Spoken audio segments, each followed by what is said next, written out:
আজ বানিয়েছি নিরামিষ নবরত্ন কোরমা। ৯টি উপকরণ দিয়ে বানিয়েছি, তাই এর নাম দিয়েছি নবরত্ন কোরমা। পুরো নিরামিষ, নিরামিষ দিনে সহজেই বানিয়ে নেওয়া যায়। তার জন্য নিয়েছি একটা ফুলকপি, ক্যাপসিকাম, বিনস, গাজর, মটরশুঁটি, টমেটো আর কিছুটা পনির। এখানে আমি ফুল ক্রিমওয়ালা দুধ নিয়েছি ঘন, আর মশলার জন্য নিয়েছি কিছুটা কাজু বাদাম আর কিছুটা পোস্ত। এগুলিকে গুঁড়ো করে নিয়েছি। তারপরে ক্রিমটাকে ঢেলে এর মধ্যে আমি একটা পেস্ট তৈরি করে নিয়েছি। কড়াইতে দিয়ে দিয়েছি সাদা তেল। তেলটা যখন গরম হয়েছে, আমি আগে ফুলকপিগুলিকে একটু লবণ দিয়ে ভেজে নিয়েছি। তারপরে আমি একে একে সব সবজিগুলিকে দিয়ে সুন্দর করে ঢেকে ঢেকে ভেজে নিয়েছি। দিয়ে দিয়েছি আলু, তারপরে দুটো গাজর, কিছুটা বিনস, খানিকটা মটরশুঁটি দিয়ে আমি লবণ দিয়ে ঢেকে ঢেকে সবজিগুলিকে একটু নরম করে নিয়েছি।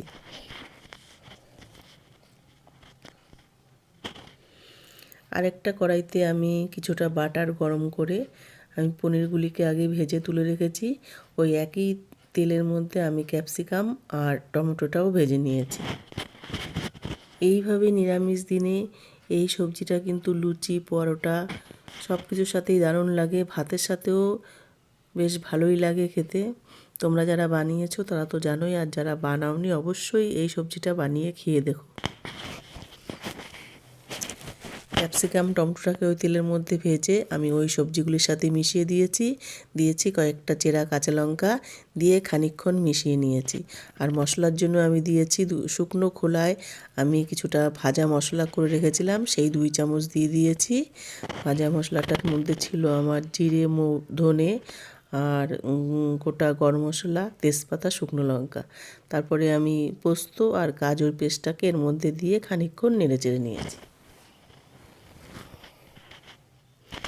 দিয়ে দিয়েছি সামান্য একটু জল, আর ভাজা পনিরগুলিকে দিয়ে বেশ খানিকক্ষণ আমি এই সবজিটার মধ্যে মিশিয়ে নিয়েছি। দিয়ে দিয়েছি 1 চামচ চিনি, যেহেতু নিরামিষ রান্না চিনি তো দিতেই হবে, নাহলে তো ভালোই লাগবে না খেতে। ব্যাস, খানিকটা জল দিয়ে নামানোর আগে দিয়ে দিলাম কয়েকটা চেরা কাঁচা লঙ্কা আর ড্রাই রোস্ট করে রেখেছিলাম কস্তুরি মেথি, সেই কস্তুরি মেথিটা। দারুণ টেস্টি হয় এই রেসিপিটা। যারা বানিয়েছো তারা